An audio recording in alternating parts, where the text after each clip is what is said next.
បាទជំរាបសួរពុកម៉ែបងប្អូនជាទីគោរពថ្ងៃនេះខ្ញុំមានឱសថបុរាណពីរប្រភេទដែលនឹងលើកយកមកជម្រាបជូនពុកម៉ែបងប្អូនដែលមានអាការៈជំងឺ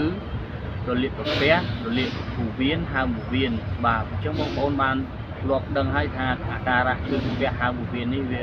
ពិតជាពិបាកណាស់ព្រោះយើងមិនទាន់ហូបបាយក៏ចុកឆ្អល់ចង់ដង្ហើមហូបបាយហើយក៏ចុកឆ្អល់អញ្ចឹងបងប្អូនអស់បារម្ភបាទឱសថនេះពិតជាពូកែស័ក្តិសិទ្ធិណាស់អញ្ចឹងបងប្អូនធ្វើពិសាទៅនឹងបានជាសះស្បើយពីជំងឺលាកពោះវៀនហើមក្រពះនេះបាទអញ្ចឹងខ្ញុំនឹងលើកជម្រាបជូនពុកម៉ែបងប្អូនឲ្យបានជ្រាបទី1ដើមកធៀងខេត្តទី2ដើមការចំបៃបាទអញ្ចឹងពីរមុខនេះបងប្អូនយកមកធ្វើតាមវិធីសាស្ត្រដែលខ្ញុំជម្រាបជូននឹងបានជាសះស្បើយទី1ដើមធៀងខេត្តបងប្អូនយកតែឫសទេបាទរកបានហើយបងប្អូនកាប់បញ្ច្រាំវាល្អិតល្មមហាលឲ្យស្ងួតទី2ដើមចំបៃក៏អញ្ចឹងដែរបងប្អូនបាទកាប់បញ្ច្រាំវាហាលឲ្យស្ងួតហើយពេលដែលស្ងួតបងប្អូនយកមួយក្តាប់ដៃតឹងដាក់ក្នុងកំសៀវឬក៏ឆ្នាំងបាទដូចគ្នាបងប្អូនដើមចំបៃក៏យកមួយក្តាប់ដៃតឹងដូចគ្នារួចហើយដាក់ទឹកចំនួន1លីត្រកន្លះបាទអញ្ចឹងដាក់ហើយបងប្អូនដាំឲ្យពុះគិតចាប់ពីពេលពុះរហូតដល់បិទភ្លើងបងប្អូន